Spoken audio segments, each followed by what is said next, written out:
दर्शकवृन्द नमस्कार, म रमेश भुसाल। सामुदायिक रेडियो सुनवल र फर न्युजबाट एकैसाथ प्रसारण भइरहने कार्यक्रम सुनवल विशेषमा यहाँलाई हार्दिक स्वागत छ।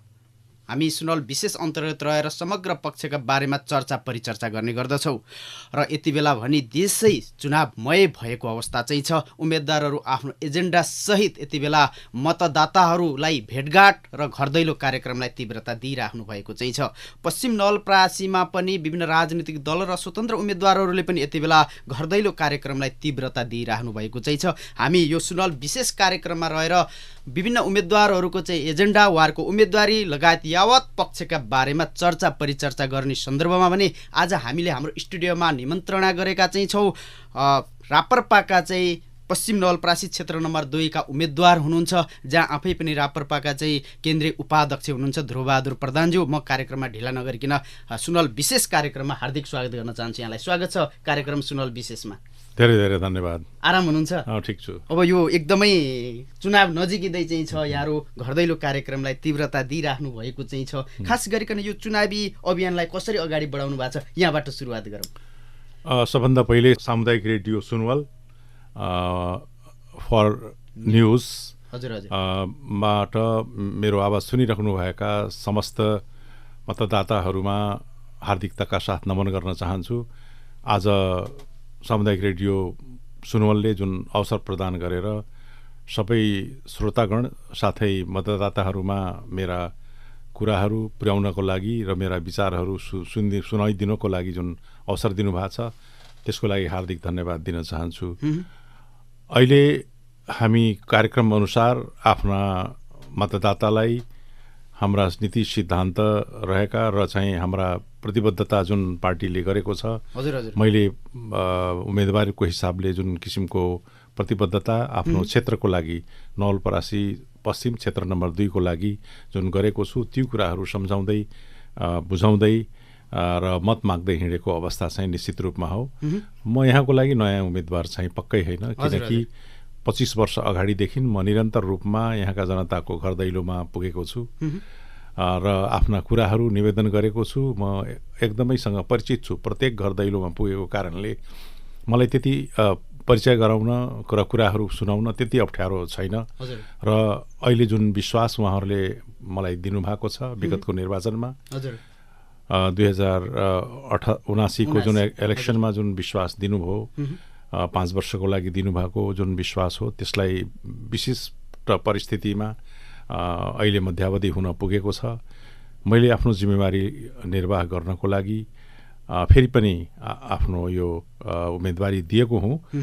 पार्टीले पनि अत्यन्त राम्रो मतबाट विजयी भएको कारणले मलाई फेरि पनि यसमा समाविष्ट हुन र उम्मेदवारी दिनको लागि पठाएको छ। त्यसकारण चाहिँ मैले समस्त जनमा मतदाताहरूमा नमन गर्नको लागि र आफ्ना विचारहरू राख्नलाई, आफ्ना तथ्यपरक कुराहरू राख्नेछु भन्ने कुरा म निवेदन गर्न चाहन्छु। प्रधानज्यू, यो खास यो निर्वाचन नजिकै चाहिँ छ, यो निर्वाचनमा तपाईँका खास खास एजेन्डाहरू चाहिँ के हो?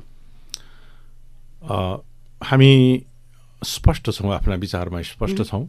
स्पष्टताको अर्थ हामीले आफ्ना देशलाई चिनाउने पहिचानका लागि र देशलाई स्थिर राख्नको लागि, स्थायित्व राख्नको लागि र बचाउनको लागि जुन हाम्रा मूलभूत कुराहरू छन् त्यसमा केन्द्रित छन्, जसको धर्म संस्कृति र परम्परा र पहिचान भन्ने जुन कुरा हुन्छ त्यसले मुलुकलाई चिनाउँछ र अपनत्व पनि गर्छ। जसले आफ्नोलाई भन्छ त्यो आफ्नो भन्ने कुरो अत्यन्त महत्त्वपूर्ण हुन्छ।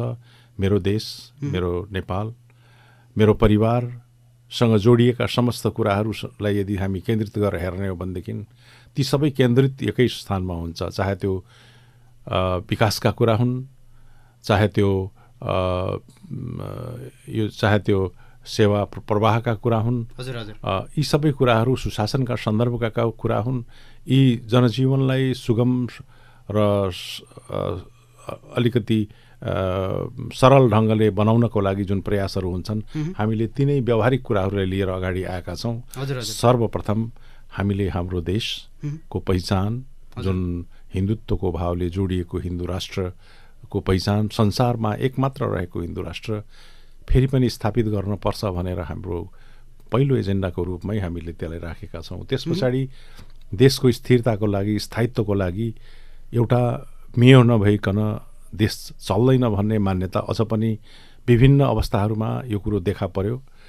विगतका दिनमा भएका घटना, आन्दोलन आदि कुराहरूमा जुन धनजनको क्षतिहरू भएका छन्, ती सबै कुराले के चाहिँ देखायो भनेदेखि प्रत्येक व्यक्तिले एउटा चाहिँ अभिभावक चाहिँदो रहेछ भन्ने खालको अनुभूति अहिले मैले मत माग्दै जाँदा घर दैलोमा त्यो कुराहरू अहिले स्पष्ट रूपमा भनेका छन्। यहाँ त यस्तो अवस्था पर्दाखेरि राजै नभएको देश जस्तो पो भएछ यो, त्यसकारण एउटा चाहिन्छ भनेर खालको कुरो अभिव्यक्ति पनि आइरहेको अवस्थाहरू हो। त्यसै कारण हामीले अभिभावकको रूपमा राष्ट्र संस्था चाहिन्छ भन्ने खालको अर्को एजेन्डाको रूपमा राखेका छौँ। अर्का एजेन्डाको रूपमा जुन व्याप्त रूपमा भएको यी जुन परिवर्तनहरू, राजनैतिक परिवर्तनहरू भए, ती परिवर्तनमा आशातीत जुन कुराहरू उपलब्ध हुन सकेनन्, जनताले अनुभूति गर्न सकेनन्, किनभनेदेखि खण्डित रूपमा सबै कुरो पार्टीगत रूपमा हेर्न थालियो। पार्टीगत रूपमा हेर्दाखेरि एउटा समाज विभाजन, परिवार विभाजन, एउटै घरका दुईटा उम्मेदवार, एउटासँग अर्को नबोल्ने, छिमेकीसँग अर्को छिमेकी नबोल्ने जुन व्यवस्था भयो, त्यसले स्थानीय तहलाई पनि चिया पार्यो। स्थानीय तहमा मेरो फलानु पार्टीको हो कि होइन, यसलाई यति पाउनुपर्छ भन्दाखेरि होइन त अर्को पार्टीको दिन्न भन्ने खालका कुराहरू आउँछन्। ती कुरा भएको कारणले हामीले केही तहमा, स्थानीय तहलाई हामीले कलरलेस कुनै पनि झन्डा सहितको होइन कि स्वतन्त्र ढङ्गले त्यसलाई चाहिँ गराउनुपर्छ भन्ने मान्यता राखेर कलरलेस निर्वाचनको व्यवस्था गर्नुपर्छ भन्ने कुराहरू छन्। यद्यपि अहिले तत्काल संविधानमा परिवर्तन गर्नको लागि भएको अहिले जेनजीको विद्रोहमा चाहिँ जुन आवाज उठ्यो, ती आवाजहरूलाई समाधान गर्नको लागि, ती आवाजहरूलाई सम्बोधन गर्नको लागि अहिलेको भइरहेको इलेक्सनले हामी भनिरहेछौँ, यो इलेक्सनले पहिले यही व्यवस्था अनुसार जुन भइरहेछ त्यो व्यवस्थाले सम्बोधन गर्न निकै कठिनाइ पर्छ होइन। कठिनाइ पर्दाखेरि फेरि पनि त्यही चाहिँ अशान्त अवस्थाहरू होला भन्ने हामी बडो धैर्यताका साथ, सहमताका शालीनताका साथ यी कुरा किन लिइरहेका छौँ भनेदेखि कुनै खालको हिंसा अब नहोस् भन्ने चाहना हाम्रो हो। अब मुलुकले त्यो अहिंसा होइन, विद्रोह आदि धान्न सक्दैन, किनकि मुलुक त्यसै पनि स्थिरता नभएको कारणले गर्दाखेरि जुन युवाहरूको पलायन भएको छ, हामी हेरौँ युवाहरूको पलायन कहिलेबाट प्रारम्भ भएको छ। विगतका घटनाहरूमा हामी हेर्दाखेरि अब कुनै दल विशेषलाई अब आक्षेपित गर्ने कुरा होइन, तर हामीले अब भन्नै पर्छ, जब हाम्रो पटकको जुन आन्दोलनहरू भए त्यसले पलायन एकदम धेरै बढ्यो। पहिलेको व्यवस्था हुँदाखेरि के थियो भनेदेखि यही देशमा यहीँको चाहिँ माटो सुहाउँदो र यहीँबाट चाहिँ हाम्रा पाखुरीहरूमा भएको जुन बल र हाम्रो सृजनशीलताबाट हामीले औद्योगिक विकास गर्न सक्छौँ, आफ्ना परिवारसँग घुलमिल गरेर यहीँ बस्न सक्छौँ र थुप्रै रोजगारको अवस्था यहीँ सिर्जना गर्छौँ भनेर थुप्रै फ्याक्ट्रीहरू जुन खुले, त्यो क्रमिक रूपमा बन्द किन हुँदै गयो भन्ने कुरो हामीले बिर्स्यौँ। किनभनेदेखि विगतका दिनहरूको आन्दोलनबाट जनताले अपेक्षा धेरै कुरा थिए। त्यो अपेक्षित कुरो गर्न नसकेपछि परिवर्तन भन्दाखेरि अहिले पनि परिवर्तनको लागि आन्दोलनबाट पछि पनि यो परिवर्तन निर्वाचनको कारणबाट भयो। तर निर्वाचनबाटै मात्रै यो सम्भव छ भन्ने कुरा होइन, किनकि निर्वाचन त्यतिखेर गर्नुपर्छ जब अप्सन त्यसको के कुरो अप्सन छ त्यो कुरो आइसकेपछि त्यसमा छनौट गर्नको लागि पो गर्नुपर्छ। यद्यपि अब निर्वाचनको सङ्घारमा हामी पुग्यौँ, हामी घर दैलोमा छौँ, हामीले प्रजातान्त्रिक अभ्यासलाई स्वीकार्न नितान्त जरुरी हुन्छ। हामी अत्यन्त आदरणीय जनता जनार्दनसँग उहाँको अभिमत माग्दै हिँडेका छौँ। हामी जनताप्रति प्रतिबद्ध रहेर र भ्रष्टाचारलाई शून्य सहनशीलताको हिसाबमा जाने हिसाबको जुन सोच हाम्रो रहेको छ, त्यसमा पार्टीगत रूपमा पार्टीका अध्यक्षले जुन भनिराख्नु भएको छ, जुन सदनमा त्यही भनेर जुन कुरो उनले पार्टीको चाहिँ नेतृत्व गर्नुभयो, भ्रष्टाचार गर्नु भनेको आमाको रगत खासरी हुन्छ भन्ने खालको कुरो, त्यसबाट हामी नेपाली जनता ज्यादै प्रभावित भएर त्यसमा हामी जो जति पनि कार्यकर्ता रहेका छौँ, जति पनि नेतृत्व तहमा रहेका छौँ, हामीले यी सबको कसम खाएर अगाडि बढिरहेको हुँदाखेरि हामीले हाम्रा ती आदर्शहरू, ती निष्ठाहरू प्रति हामी अत्यन्त गम्भीर ढङ्गले चाहिँ प्रतिबद्धित छौँ भन्ने कुरा पनि म यहाँ। अब प्रधानजी, यो त समग्र एउटा राष्ट्रिय राजनीतिकै कुरा चाहिँ भयो, हजुरले गर्नुभएको होइन, हजुरको पार्टीको चाहिँ एजेन्डाकै कुरा चाहिँ भयो। तपाईँ यसभन्दा अगाडि पनि 79 को चुनावमा नि यो क्षेत्रबाट यो क्षेत्रका जनताहरूले हजुरलाई अनुमोदित गरेका चाहिँ हुन् होइन। यसपालि पनि तपाईँलाई जो अनुमोदित गर्नुपर्ने कारण चाहिँ खास के ल भनिदिनुहोस्। सबभन्दा पहिले अनुमोदित गर्नुपर्ने मैले यस क्षेत्रको लागि गर्दाखेरि मैले जुन भाषा गरेर गएँ, जनताप्रति मेरो चाहिँ जुन सम्मान रह्यो, उहाँले दिएको सम्मानको मैले अत्यन्त सहर्ष त्यसलाई स्वीकार गर्नै पर्छ र मैले चाहिँ आदरका साथ उहाँहरूलाई धन्यवाद दिनै पर्छ। हजुर हजुर। त्यो गर्दाखेरि मैले यस क्षेत्रलाई केही कुराहरूको विकास गर्नुपर्छ भन्ने लक्ष्य लिएँ। एउटा कुरा, यहाँका जनता मतदाता मात्रै नभएर यहाँका जनतामा निर्भीकता साथ बाँच्न पाउने एउटा अधिकारको अवस्था सिर्जना गर्नुपर्छ भन्ने कुराहरू हुन्। हजुर हजुर। त्यो सुरक्षा व्यवस्थासँग सरोकार छ, खाद्य व्यवस्थासँग पनि सरोकार छ र चाहिँ यहाँका अन्य सुरक्षाका जुन आर्थिक सुरक्षाका कुराहरू छन् त्योसँग पनि सरोकार छ। त्यो हुन अपरिहार्य रहेको कारणले त्यो व्यवस्था गर्नको लागि यहाँका रिसोर्सेसहरू के छन् भन्दाखेरि कृषि प्रधान देश, कृषिमा आधारित अहिले भर्खरै जुन चाहिँ औद्योगिक कोरिडोरको रूपमा नवलपरासी विकसित भएको छ, त्यसको व्यवस्थापनको अवस्थाका लागि का कुरा। त्यसदेखि बाहेक यहाँको अत्यन्त पर्यटकीय महत्त्वका केही कुराहरू छन्, जस्तै पण्डितपुर मायादेवी जन्मेको गाउँ। मायादेवी भन्नाले भगवान बुद्ध, संसारभरि सबैले भगवान बुद्धलाई मान्छ, उहाँको माता पण्डितपुरमा जन्मेका हुन् भन्ने खालको प्रमाणित भइसकेको अवस्था हो। पण्डितपुर उत्खनन गर्दै गर्दा त्यहाँ एउटा म्युजियम चाहिन्छ भनेर, किनकि अरूले आएर हेरिदिनु पर्यो कहाँ रहेछ भन्दाखेरि उत्खनन गरेका कुराहरू खन्यो अनि पुर्यो। त्यसरी गर्दै रहँदाखेरि केही देख्न पाउँदैनन् र टुरिस्टलाई पनि आकर्षण गरेको थलो बनाउनुपर्छ भनेर एउटा म्युजियमको लागि मैले चाहिँ एउटा योजना गरेर त्यसलाई निर्माण प्रारम्भ भइसकेको अवस्था गरियो। त्यसदेखि बाहेक अर्को चाहिँ यहाँ महत्त्वपूर्ण थलोहरू छन्। हजुर हजुर। यहाँ एकदम ठुलो चाहिँ तालको रूपमा रहेको नन्दन ताल छ, हजुर हजुर, जुन चाहिँ पालीनन्दनमा पर्छ। त्यो पालीनन्दनमा त्यसको चाहिँ त्यो ताललाई फेरि व्यवस्थापन गर्न सकियो भनेदेखि साइबेरियाबाट चराहरू आउँथे, खडाङकुडुङको हामी सुन्थ्यौँ, ती सबै त्यहाँ आउँथे। फरक फरक चराचुरुङ्गीहरू आउँथे जसलाई पर्यटकीय ढङ्गले त्यसलाई आकर्षित गर्न सकिन्छ भन्ने कुरा। त्यसदेखि बाहेक स्थानीय पर्यटकको लागि यहाँको संस्कृतिलाई विकास गर्नुपर्छ भन्ने कुरो थारू सांस्कृतिक पार्क भनेर चाहिँ यो योजना गरियो, जुन चाहिँ पुरा भइसकेको अवस्था हो, जुन चाहिँ मनरी भनेको सरावलमा पर्दछ। यसरी मैले विभिन्न जिल्लाहरूका ठाउँहरूलाई त्यही ढङ्गले चाहिँ विभाजित गरेर चाहिँ विकासका कुराहरू अगाडि सारेँ र सुनवल विशेषलाई चाहिँ शिक्षाको हबकै रूपमा अगाडि बढाउनुपर्छ भन्दा महाकवि देवकोटा क्याम्पसमा कलेजमा चाहिँ लाइब्रेरीको भवन बनाउनुपर्छ। भवन मात्रैको कुरो भएन, लाइब्रेरी भनेको अध्ययन गर्ने ठाउँ, अनुसन्धान गर्ने ठाउँको रूपमा यो पूर्वाधार हो भन्ने कुरा जनिनुपर्छ। त्यो कुरो पनि गर्ने कुराहरू भयो। युवाहरूलाई लक्षित गरेर कपड हल तयार भइसक्यो, फुटबल ग्राउन्ड तयार भइसक्यो र बन्दै गरेको राष्ट्रिय स्तरको कबड्डी र कुस्तीको हल निर्माणाधीन छ। यी सबै कुरा यो लक्षित हुन्। तर अब के भयो भने सबै युवाहरू विदेश जाँदै गर्ने क्रममा बुढाबुढी मात्रै घरमा बस्ने भए, यसो चाहिँ कुराकानी गर्ने मान्छे पनि नहुने भए।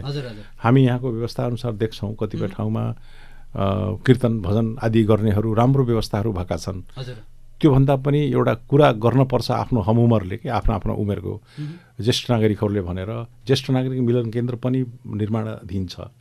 त्यो कुरो पनि गरेको अवस्थाहरू पनि म यहाँ निवेदन गर्छु। त्यसकारण यी सबै कुराहरू जुन चाहिँ यहाँका आवश्यकताहरू छन्, कृषिको सम्बन्धमा अहिले किसानले राम्रो गरी चाहिँ यो मलखात पाउने भयो भनेर अहिले भर्खरमा जाँदै गर्दाखेरि एउटाले मलाई भन्यो, तपाईँहरूले राम्रो दूरदृष्टि गरिदिएर जुन चाहिँ किसानको यो पर्सेन्टेज बढाइदिनु भएको छ मलको, त्यसले गर्दाखेरि अहिले खाद बढी आउन थालेछ र सबैले सन्तुष्ट छन् भन्ने खालको कुरो।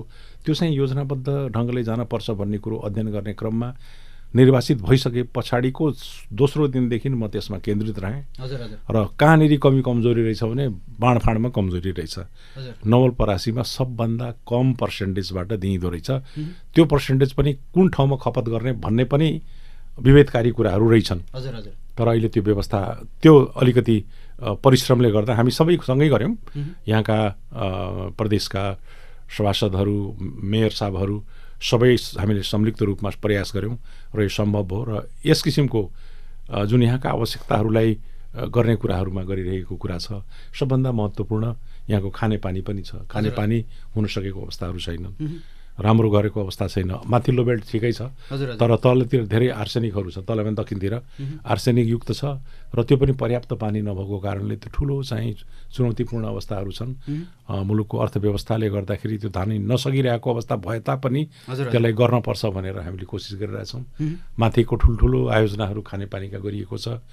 4 नम्बरमा 12 नम्बरमा र चाहिँ 6 नम्बर यसमा ठुल्ठुला चाहिँ खानेपानीको आयोजनाहरूमा थप गरेर गर्ने, सडक स्तरोन्नति गर्ने, पुलहरूको निर्माण गर्ने कामहरू पनि गरेको छ। त्यसकारण यो गर्ने कुरामा मैले कन्जुस्याइ गर्न भन्दा केही कुरो कन्जुस्याइ गर्नुपर्ने कुरो किन छैन भने मैले त अरू सांसदलाई पनि मागेको छु। अरू सांसदलाई मेरो जिल्लामा धेरै चाहिँ गरिबहरूको बस्ती हो, किसानको बस्ती हो, एउटा तपाईँको प्रोजेक्ट दिनुहोस् भनेर प्रदेशमा त्यस्तै गरी मागी मैले ल्याएर यहाँ पुर्याउने कोसिस गरेँ। ती कुरा धेरै कुराहरू गर्न यहाँ अझ पनि व्यवस्थित गर्न बाँकी छ।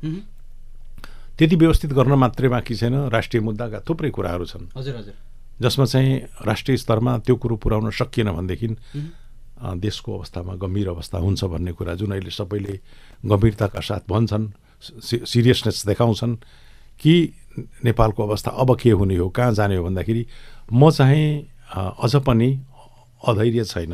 म अब अझ पनि के भन्छु भने नेपाल सदा नेपाल रहिरहन्छ है। त्यसकारण नेपाल रहिरहन्छ।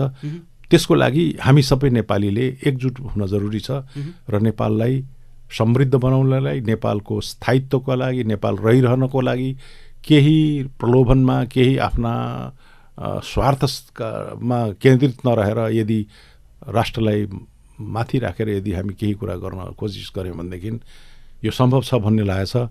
हामीले त्यसै कारण छिमेकीहरूसँगको सौहार्दता, मेलमिलाप गर्न अत्यन्त जरुरी छ। जहिले पनि हामीले छिमेकीसँग बाजिरह्यौँ भनेदेखि सुलह हुन सक्दैन, समझदारी हुन सक्दैन। समझदारी गर्दाखेरि छिमेकी जस्तै भयो, छिमेकी जस्तै राम्रो सम्बन्ध गर्न सकियो भनेदेखि असल छिमेक हो भन्ने कुरा हुन्छ। अलिकति अन्य ढङ्गको व्यवहार भयो भने राम्रो कुरो हुँदैन। अरू देशहरू कति अगाडि बढिरहेको देख्दा आफ्नो देशको टिका टिप्पणी गर्न हामीले पछाडि पर्दैनौँ। आफ्नो देशलाई त महान भन्नै पर्छ, सुन्दर भन्नै पर्छ। त्यसकारण चाहिँ भन्न पर्छ भनेर भन्ने होइन, वास्तविक त्यो बनाउनको लागि पनि हामी दत्तचित्त भएर अगाडि बढ्नुपर्छ भन्ने मान्यतालाई स्थापित गर्नलाई मैले सिनियर सिटिजनको प्रतिनिधित्व गर्दै गर्दा, उमेरको प्रतिनिधित्व गर्दै गर्दा म के भन्छु भनेदेखि हामी प्रेरणादायी भूमिका निर्वाह गर्दै गर्दा सबैले के ठान्छन् भन्ने यत्रो अनुभव प्राप्त भएको, यति धेरै चाहिँ कार्यप्रति आफ्नो प्रतिबद्धता रहेर अथक परिश्रम गरिरहेको कारण हामीले पनि त्यस्तै गर्नुपर्छ भन्ने एउटा बोध होस् सबैमा भन्ने चाहन्छु। र जुन शालीनता साथ जुन व्यवहार गर्नुपर्छ, जुन सबैमा सम्मान गर्नुपर्छ, त्यो पनि एउटा जागृत होस् भन्ने एउटा प्रेरणाको रूपमा मैले आफूलाई प्रस्तुत गर्ने कोसिस गर्ने कुरामा विश्वस्त रहेर सबै जनता समक्ष, यहाँका मतदाताहरू समक्ष उहाँहरूको अत्यन्त अमूल्य र अमूल्य त मूल्यसँग कम्पेयर गर्नु भएन। म जनार्दन रूपी ती जनतालाई के निवेदन गर्न चाहन्छु भने त्यो मत मैले हलोको लागि फेरि भने हलोको उम्मेदवार भएको कारण मलाई प्राप्त गराउनको लागि तपाईँहरूको भगवान रूपी मनले चाहिँ त्यतिखेर जब तपाईँ छाप लगाउन जानुहुन्छ हलो मात्रै देखेर लगाइदिनुहुनेछ र मलाई सेवा गर्ने फेरि पनि अवसर दिनुहुनेछ भनेर म विश्वस्त छु। हजुर हजुर। अब यो प्रधानज्यू, तपाईँ त यहाँ लामो समयदेखि यही निर्वाचन क्षेत्रकै बासिन्दा हुनुहुन्छ, एकदमै चिरपरिचित पनि चाहिँ हुनुहुन्छ होइन, योभन्दा अगाडि पनि अनुमोदित चाहिँ हुनुभयो र यो क्षेत्रमा खास गरिकन देखिएका चाहिँ ठुला समस्याहरू यहाँको नजरमा चाहिँ के हो बताइदिनुहोस्। समस्या त छन्, विकासका समस्या थुप्रै हुन्छन्। विकासको समस्या भन्दा प्रगति गर्दै जाँदाखेरि विकास भन्दाखेरि लक्षित के गर्नुपर्छ भन्ने महत्त्वपूर्ण हुन्छ। हजुर हजुर। मैले लक्षित गरेको सबभन्दा पहिले यहाँ मैले सुनवल चिनी मिलको जुन एरिया छ 93 बिघा जग्गा छ जुन, त्यो जग्गा सहरको बिचमा छ र सुनोल चिनी फ्याक्ट्रीको रूपमा रहेको छ। सुनोलको परिचय गर्ने काम, सुनोलको चिनारीको लागि तत्कालीन अवस्थामा त्यो चिनी मिल कारखाना थियो भन्ने कुरा एउटा पक्ष भयो। हजुर हजुर। समयको अन्तराल हुँदै जाँदा चारैतिर ठुलो घरमा बस्ती भयो र यहाँ थुप्रै बसोबास बढेको छ होइन। त्यस कारण यसलाई एउटा त्यसको एटमोस्फियर पनि राम्रो हुनु पर्यो, स्वस्थकर वातावरण हुनु पर्यो भन्ने पछाडि यहाँनिर मानव अङ्ग प्रत्यारोपण अस्पताल राष्ट्रिय स्तरको अस्पताल स्थापित गर्नुपर्छ भनेर मैले छलफल चलाएको थिएँ। हजुर हजुर। बिचमै जुन चाहिँ यो विघटन भयो, हजुर हजुर, सदन चाहिँ विघटन भयो, पार्लियामेन्ट विघटन भयो, त्यसले गर्दाखेरि यो पुरा हुन सकेन। होइन भने त्यतिखेर यो पुरा हुन्थ्यो। र त्यो भइसके पछाडि त्योसँग धेरै कुरा जोडिएछन्। मैले सामान्य मानव अङ्ग प्रत्यारोपणको कुरा गर्दाखेरि सजिलो कुरो गर्यो भन्ने होइन। यो ठाउँले सुनवलको यति ठुलो विकास हुन्छ, यहाँ विकास हुनुपर्ने अब जुन चाहिँ अस्पताल सम्बन्धी कुरो मात्रै भएन, बसोबासको लागि होटलहरू, रेस्टुरेन्टहरू होइन, तीसँग सरोकारका कुराहरू थुप्रै विकसित हुन्छन्। यसको सँगसँगै मैले के भने ठुलो हस्पिटलको छेउमा एउटा साधन सम्पन्न एउटा सिनियर सिटिजनको लागि अपार्टमेन्ट चाहिँ हाउस तयार गरेर त्यो बिल्डर्सलाई दिएर तयार गर्नुपर्छ, जसले गर्दाखेरि आफ्नो फ्युचर प्लान गर्दाखेरि अहिले जुन बुढाबुढी भएर घरमा थपक्क बसिरहेको अवस्थाहरू हुन्छन् होइन, कसले हेर्देला भन्ने पिर भइरहेको हुन्छ। अब हाम्रो कोही छैन, हामी बुढाबुढी मात्रै छौँ भन्ने खालको जुन अवस्था छ, त्यसबाट माथि लगेर त्यसको लागि त्यही अवस्थालाई सम्बोधन गर्नको लागि त्यही फेसिलिटीहरू दिने, चाहे त्यो लाइब्रेरीको होस् होइन, एम्युजमेन्टका कुराहरू भयो अथवा डाइनिङ फेसिलिटीहरू भयो। र किनभनेदेखि विभिन्न देशमा मैले यसै कारण भ्रमणको क्रममा यो कुरा हेरिरहेकै छु। सिनियर सिटिजन लक्षितहरू सरकारले गर्ने व्यवस्थाहरू गरेको छन्। अहिले तक यी दुईटा आयोजनाहरू चाहिँ मैले प्रमुखता दिएर यहाँ गर्नुपर्छ भन्ने मलाई लाग्छ। यसदेखि बाहेकका भनेपछि यदि हजुर जनताले हजुरलाई अनुमोदित गरे भने हजुरको प्राथमिकतामा चाहिँ पर्ने योजनाहरू एउटा यो औद्योगिक व्यवस्थापन, अर्को स्वास्थ्य, हो त्यो स्वास्थ्य, अरू त्यसदेखि बाहेक छुटिरहेको निर्माणाधीन कुराहरू छन्। जस्तै हामीले यो चाहिँ नवलपरासी जिल्ला चाहिँ अलिकति पहाडी प्रदेश, अलिकति तराई फाँट समेटेकोले यहाँ चाहिँ विगतका दिनहरूमा कुस्ती र कबड्डी खुब खेलिन्थ्यो। र तराई क्षेत्रलाई चिनाउने खेलको रूपमा कबड्डी कुस्ती हो। अहिले क्रिकेट आयो, ताइक्वान्डो खेल्छन्, कराते खेल्छन्, त्यो चाहिँ अब अर्कै खेल भयो। तर हाम्रो चाहिँ पुरानो खेलको रूपमा जोडिने जुन छ नि, त्यो खेल कबड्डी र कुस्ती नै हो। त्यसको कबड हल चाहिँ निर्माण गर्न छ। त्यो युवाहरूको लागि अत्यन्त आवश्यक हुन्छ। र अहिलेको विद्यमान अवस्थामा ताइक्वान्डोतिर जस्तै अन्तर्राष्ट्रिय क्षेत्रमा पनि थुप्रै पदकहरू आइरहेको कारणले त्यसको बनाउनु पर्ने जरुरी छ। र साथै क्रिकेटमा नेपालको निकै धेरै खेलाडीहरू नवलपरासीबाट प्रतिनिधित्व गरेका छन्। तिनीहरूको मनोबल उच्च गर्नको लागि जुन अहिले केही ठाउँहरूमा निर्माणाधीन क्रिकेट मैदानहरू छन्, जसको स्तर उन्नति गर्नुपर्छ भन्ने लागेको छ। यी सबै गर्दाखेरि अब एउटा खेल क्षेत्रलाई रहन्छ भनेदेखि अबको दुनियाँमा आइटी भनेको कुरोबाट हामी टाढा जान सक्दैनौँ। त्यस कारण आइटीको हब बनाउनको लागि यो उपयुक्त क्षेत्र हो भन्ने मलाई लागेको छ। यसको लागि स्पोर्टलाई पनि यहाँले चाहिँ प्राथमिकतामा स्पोर्ट्सलाई दिएको छु, आइटी क्षेत्रलाई दिएको छु, एजुकेसन हबको लागि दिएको छु, स्वास्थ्यको लागि दिएको छु। र के छ अरू जस्तो सडक, खानेपानीका कुराहरू त यहाँले अगाडि भनिहाल्नु भयो होइन, अनि रोजगारी, यहाँहरूका चाहिँ ठोस ठोस योजनाहरू के छन् बताइदिनुहोस् न। अब अहिले चाहिँ यी कुराहरू सबभन्दा मैले पहिले भने अब सुरक्षाको प्रत्याभूति गर्नको लागि सबभन्दा जरुरी हुन्छ, जुन चाहिँ त्यसको चाहिँ अल्टरनेटिभ अरू केही पनि हुँदैन। त्यसकारण त्यो गरिसके पछाडि हामीले अहिले तत्काल यहाँका युवाहरूलाई यहीँ कुनै काम दिन नसकेको अवस्थासम्म उनीहरूलाई दक्ष अर्धदक्ष जनशक्ति बनाउन पर्छ। त्यसको लागि ती कुरा गर्नको लागि पनि मेरो योजनाभित्र रहेका छन्। र महत्त्वपूर्ण कुरा आर्सेनिकयुक्त जुन चाहिँ पानीको रहेको छ, त्यसलाई चाहिँ मुक्त गरेर शुद्ध खानेपानी पुर्याउनको लागि कम्तीमा त्यो व्यवस्था गर्नुपर्छ भनेर धेरै ठुलो पहल गर्नुपर्छ, जुन चाहिँ मैले निकै प्रयास गर्नुपर्छ भन्ने मैले लागेको छ। सडक सञ्जालहरू बढ्दैछन्, त्यसको सडक स्तरोन्नति पर्ने छ भनेदेखि सबभन्दा पहिचानको लागि त केन्द्रित केमा रहनु पर्यो, पहिचानको लागि हाम्रो माता पाली भगवतीको परिसरलाई अत्यन्त भव्य ढङ्गले चाहिँ व्यवस्थित गर्न पनि पर्ने जरुरी हुन्छ। त्यहाँ चाहिँ गर्नुपर्छ र आराध्य देव पशुपतिनाथसँग गाँसिएको शिव मन्दिरहरूको व्यवस्थापन गर्न नितान्त जरुरीहरू हुन्छ। धर्मसँग जोडिएका कुराहरू, तीदेखि बाहेकका कुरा, कृषिसँग जुन जोडिएका कुराहरू, मलखातको जुन व्यवस्था भयो भन्ने खालको कुरो, त्यो चाहिँ सबभन्दा ध्यान दिनुपर्ने यहाँको रोजीरोटीको सवालमा किसानसँग जोडियो। हजुर हजुर, मैले मेरो हलोको प्रचार गरेँ होइन, तर हलोसँग जोडियो, किसानसँग जोडियो। त्यसकारण चाहिँ त्यो जोडिएको कारण सबभन्दा किसानलाई सजिलो बनाइदिनु पर्यो। उसको प्रोडक्सन, उसको उब्जनीहरू बढ्छ, उसको व्यवस्थापनको लागि मार्केट राम्रो बनाइदिनु पर्यो। त्यो कुराहरू गर्न धेरै अप्ठ्यारोहरू छैनन्। हजुर हजुर, शीत भण्डारहरू बनेका छन्, प्रयोगमा छैनन् होइन। जस्तै स्वाठीमा एउटा छँदैछ, हजुर, कुडियामा रहेको छ, अर्को क्षेत्र भए पनि मैले भने होइन। यी सबै ठाउँमा जुन बनिसकेका कुराहरू बनाइदिने, त्यसलाई उपयोग नगर्ने, त्यत्तिकै छाडिदिने, फेरि मेन्टेनेन्स मात्रै गरिराख्ने, त्यसले गर्दाखेरि ती सबै निरन्तरताको लागि व्यवस्थापन गर्न निकै जरुरी छ। मलाई लाग्छ मेरा ती सबै अनुभवहरू यहाँका जनतासँग जोडिएर, यहाँका मतदाताहरूसँग जोडिएर, यहाँका विकासप्रेमी व्यक्तित्वहरूसँग जोडिएर मैले गर्न सक्छु भन्ने मलाई पूर्ण रूपमा मलाई विश्वास छ। त्यसकारण चाहिँ यी कुराहरू आधारभूत कुराहरू चाहिँ रहेका छन्। अब यो राष्ट्रिय राजनीति हेर्ने हो भने अरू पार्टीहरू, सम्पूर्ण पार्टीहरू गणतन्त्र पक्षधर छन्, राप्रपा चाहिँ राजतन्त्र पक्षधर छ कि। यहाँहरू त अहिले जनताको मत माग्ने क्रममा हुनुहुन्छ नि त, घर दैलो अभियानमा।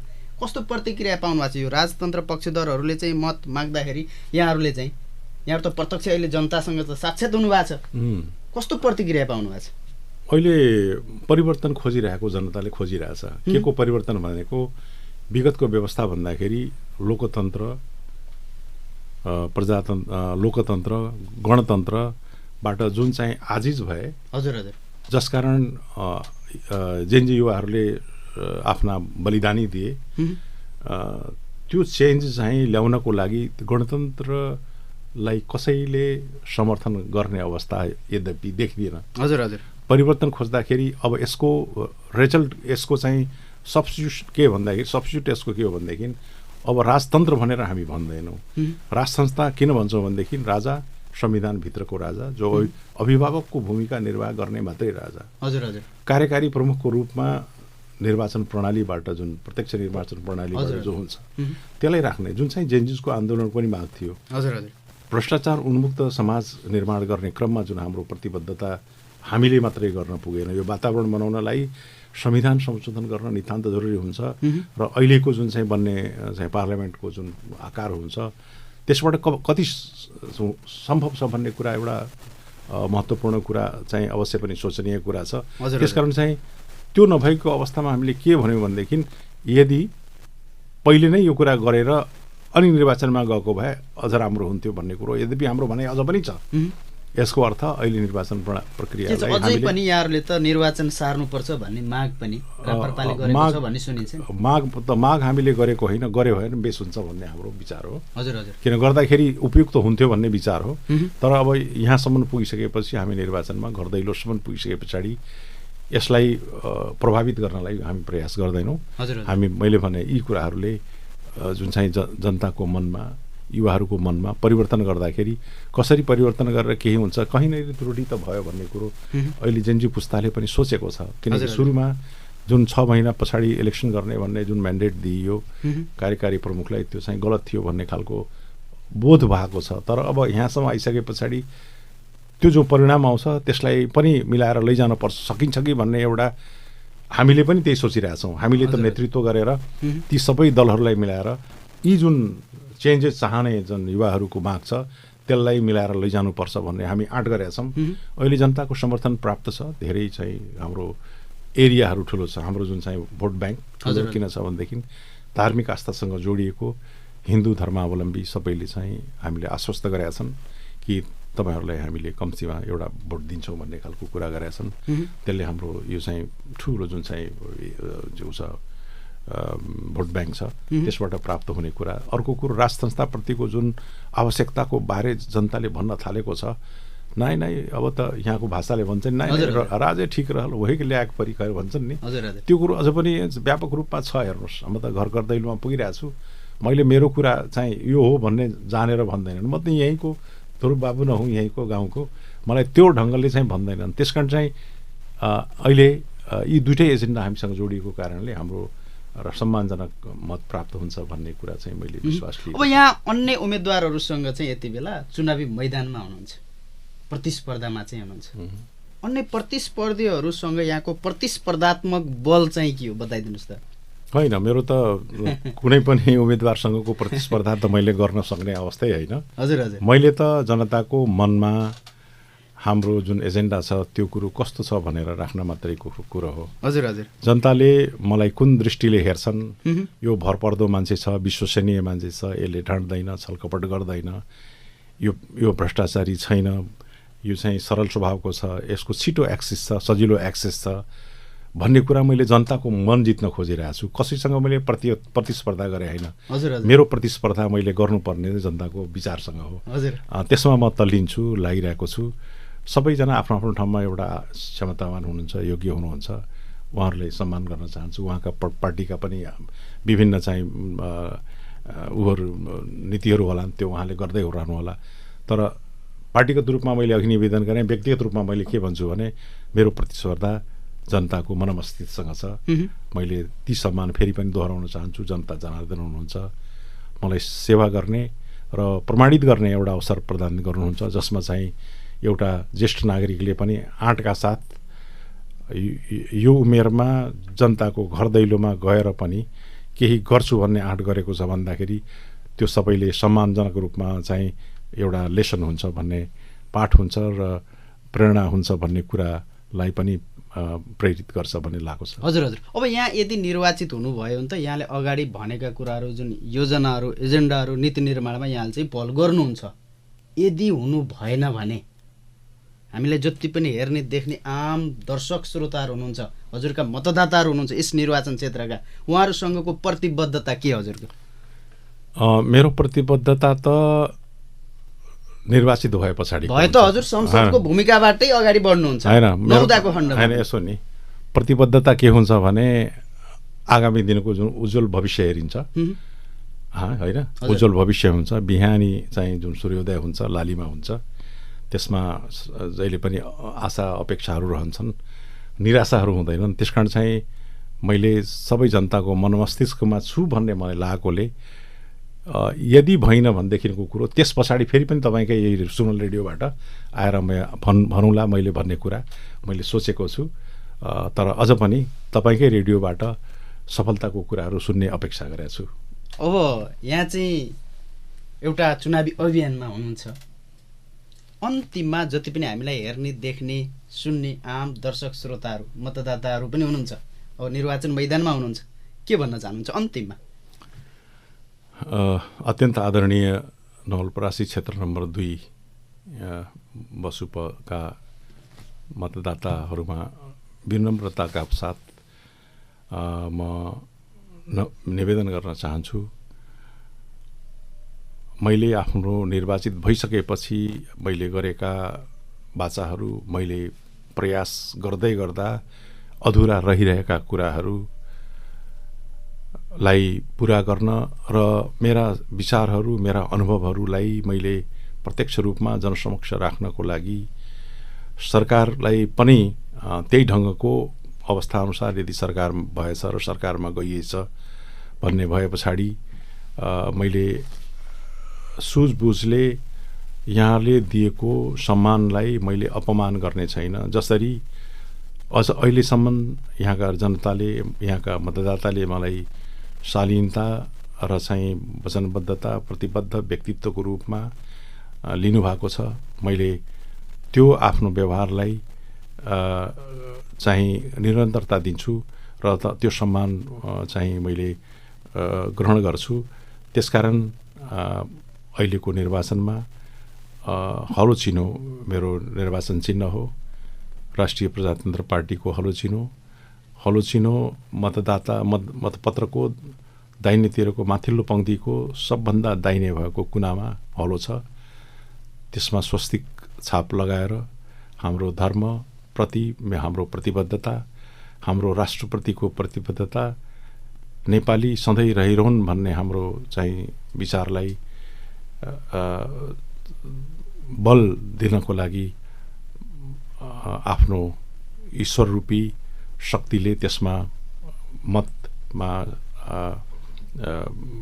लगाई मलाई सेवा गर्ने सुअवसर दिनुहुनेछ भन्ने मैले अत्यन्त विश्वास लिएको छु र सादरसहित अनुरोध पनि गर्दछु।